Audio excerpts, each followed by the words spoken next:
もうなんつうか、当時は喋るわけいかなかったけど、一番売れたマウントアダプターって何？スパイとか来て聞かれてたんですけど。写真機、書き、中。おすすめの組み合わせちょっと聞いてみたいです。最近のおすすめの組み合わせみたいな。これとこれの組み合わせ。いやね、やりだすともうキリがなくてこんなレンズ、これなんかはこれロシアのほムービーレンズ。ー、だからちょっとこういう形状やね。そう映画用のレンズなんですよ。おお、こんなこれ作るっすか？アダプター作ったんですけど中身がけくり抜いて売られて側だけ売ってんのがちょっと悲しくてそうこんなねちょっと普通じゃない形でしょ。はいね。これがくっついてその普段のレンズの形状になるみたいな、はい。そんな感じなんですよ。を作ったんですね。そうすげえことしてんな。こうやって。なるほどなるほどなるほど。そのためのこれも作ったんですか？そうこれもそしたらめちゃくちゃ滑らかにそう回せるし、ちょっとおすすめ度が高すぎてびっくりしますね。こういうのはねもうねとか高いレンズとかは、はい、みんなカリカリしちゃうんで、はい、やっぱね安いレンズで楽しめるのがいいと思うと。いやでもそこですよね。このやっぱ FD がいいんですよ。FD ああそうなんだ。っていうのはこの時ニコンはモノクロだったけどこれ FD とかカラーだったじゃないですか、色の基準になるような、映るようなレンズを目指してたんで、はい、色収差っていうのがないんですよ。そうすると合いますねデジタルと。面白い。シリーズで揃ってんですね。はいはいはいはい。なるほどなるほど。これニュー FD でもないんですか？ニュー FD でもないです。この頃のねニューじゃない方がいいかもしれない。いやだから FD を今使うっていう頭がなんか僕とか全然なかったのに、そうね。どうなるんだろうっていうのが確かに面白い。ほらまた世界広がった。いやそうよね。だからこれでお散歩に行くきっかけにもなるし、そうねそうね。人と話す話にもなる。だから今までニコン使ってる人や、ライカ使ってる人とキャノン使ってる人はなかなか話題が合わなかったわけですよ。だけどマウントアダプターによっていろんなレンズの話が今ツイッターにいっぱい溢れてるし、それがやっぱマウントアダプターの力だったんだなと思うとちょっと面白いなと思って。ただその高くてレアなもの、これ誰も持ってないこの10万20万のレンズだぜっていうのは、始めちゃうとみんな苦しくなるし、写真も撮れなくなってきちゃうんですよ。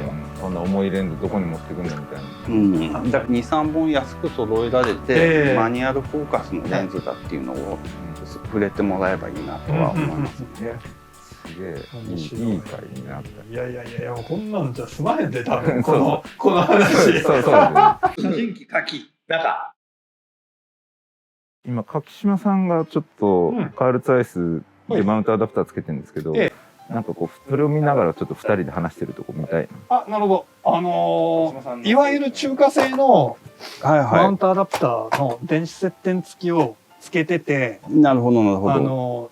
ミラーレスだと電子接点付きじゃないと開かなかったのでシャッターというかつけてるんですけど、僕最初にこの 50mm と35じゃあ85と35とこれか25の4本買って、その時に買ったその中華製のアダプターはバッチリ電子接点とこのピントの山とかが合うんですけど、それ以降買ったやつが全く合わなくて全然合わないんですよ。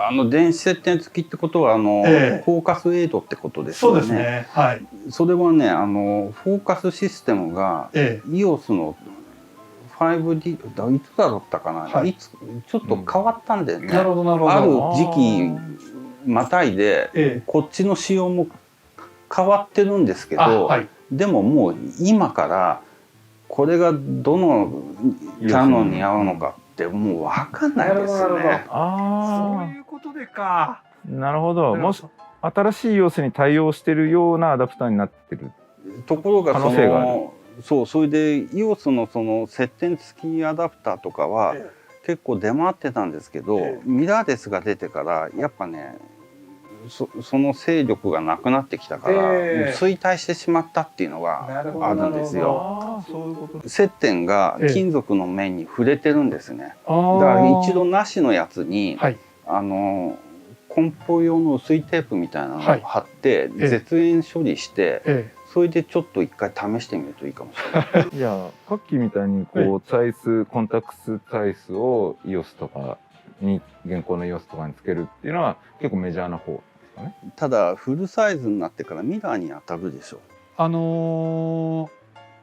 これらはそう当たるやつと当たらない個体の差があるみたいで、僕は3本ぐらい試した上で当たらない35ミリは当たるって言われてたんですよ、ディスタゴンの。でもまあ当たらへん当たるをチェックして、もうそれこそここにテープ貼ってチェックする。怖いね。そうを3本やって、あ、これ当たらないレンズですって購入しました。じゃあ EOS レンズの個体差なんですか？カメラの個体差ではなく、まあどっちもあんの？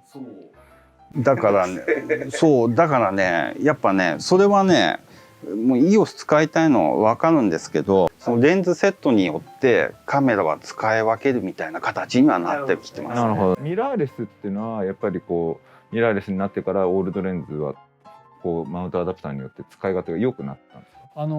電子ビューファインダーになって見えやすくなるかなと思ったんだけど、逆に見えないっていうのもある。意外とね、同調。意外と見えないのよ。なるほど、そうなんですね。でもね、だいぶ良くなってきたからね。これなんか結構いい方なんで。失礼します。これ何のレンズなんだ？いやこれすごいこれはよね。ね、ニュー FD なんですけど、全域マクロだからすごく使いやすいんですよ。全域マクロなんですよ。ああ、なるほどですね。やっぱこれぐらい寄るとどういう？すげえ全域マクロやでこれ。これで80とかになるの？そう。いやもうすごいよ。もっといける。もっといけんの？いやもうここまでいける。何ミリそれ？いや85で。マジで？違うことで盛り上がってるやん。いや。この全域マクロシリーズがね3本あるんですよ。キャノンです。FD に。なんか意外に周差綺麗なんですね。変態レンズですね。なんかこうキラーンって輝く時があるね。ちょっと白っぽくなっちゃうんで、そんなにいいレンズではないんです。キラーンと輝く。いやでもいいレンズ、そう柿島さんもよく言うけど、いいレンズって人によって本当に冗談抜きに違いますよね。そこをなんかこういろいろ試せるっていうのがいいな。いいレンズなんて数字じゃないからね。でもこのレンズを使ったことないですよね。キヤノン長く使ってるけど。そう、もう多分誰も使わないですぐ EOS になっちゃったんです。そうなんですよね。これ着てそうなのよ。でもやっぱ見やすいですね。そうなんですよ。で結局そのミラーレスっていうのはビデオカメラなんですよ。だからソニーパナがね強い。なるほど。やっぱニコンキヤノンは一眼からのこう変わってくるのを考えてるから、一眼レフの撮影の仕方に振ったような使い心地っていうか、そういうプロセスみたいな感じになってるんですよね。すごいわかります。だから逆に言うとミラーレスの違和感がそんなないのもキヤノンニコンだし、逆にソニーニコンソニーやパナを使うとなんかいいんだけど、ちょっと写真撮るにはフィーリングが合わないみたいなことはやっぱり確かにそれはあるかもしれんな。小菅さんのいいレンズってどういう風なそうだね。あれですか？僕はね結構ガチガチに絞るんでね、パキパキにこう僕はねモノクロ専門なんで、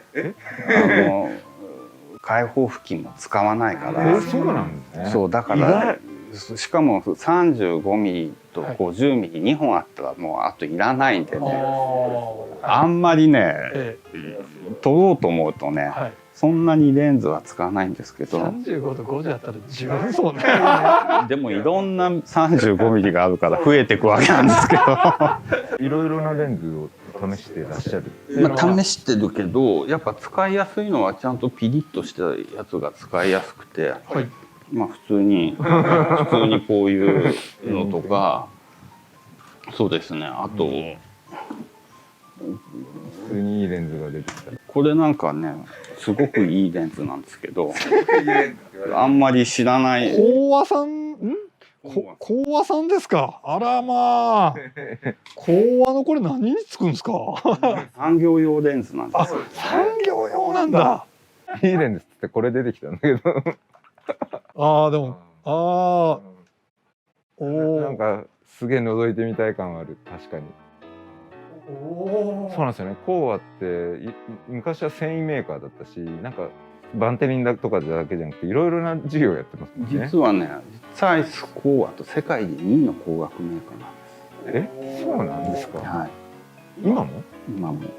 で、昔はカメラ作ってたけど、コーア6とか有名ですよね。で、作らなくなっちゃったんです。産業分野でガンガン作ってるわけなんですけど。で産業分野で作るっていうのは、もうねチャートで見てあらとかそういうのが全部こうバチッと数値化して出るわけなんですね。でこれはね硬いからボケも硬いとかそういうこともなく、すっごいきめ細かいボケだし、不思議なレンズ。一般向けに写真用レンズ売るのやめてたコーアさんが復活することになって開発のお手伝いさせてもらった。そうなんですか。それがこのプロミナっていう、そうこれなんかね、広角レンズで 8.5 なんですけど、レンズ17枚入ってるんですけど、手組みなんです。手組み。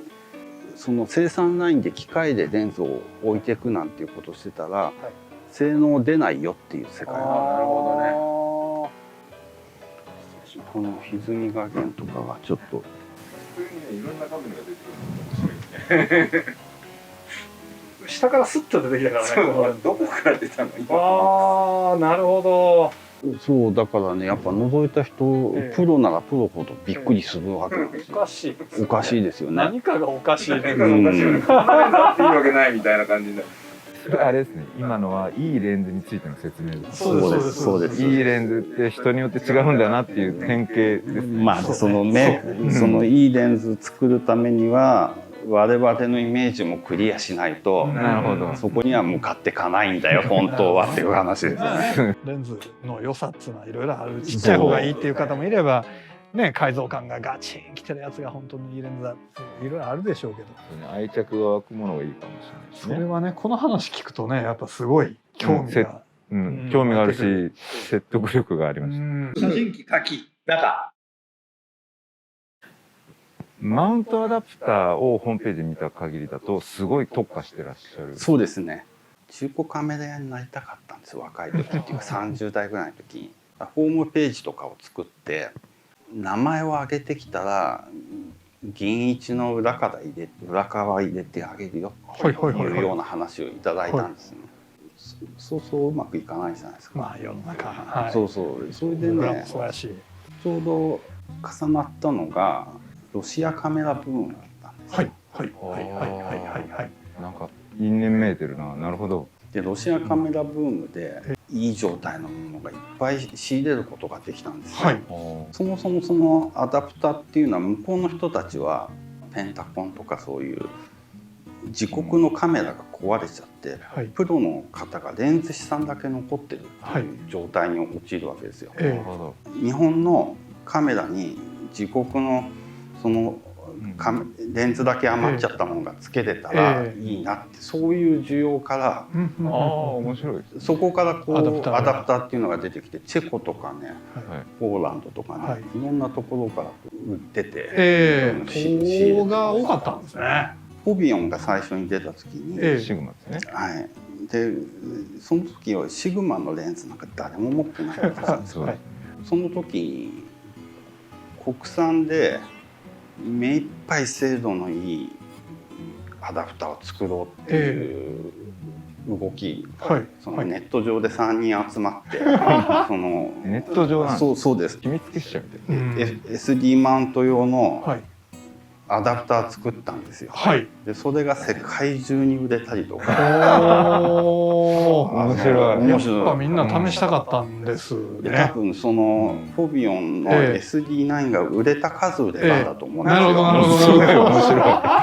なるほど。そこ見たらその最新の何かが、カメラに関する何かがもう集まってたんですね。はい、そのもうミラーレスのカメラが出た時、もうこれだいかなきゃっていうふうにそのマイクロフォーサスが出た時、そう本来は副業でインターネットでやってたんですけど、はい、よしこっちを本業にスイッチしようっていうことで、それで始めたんですよ。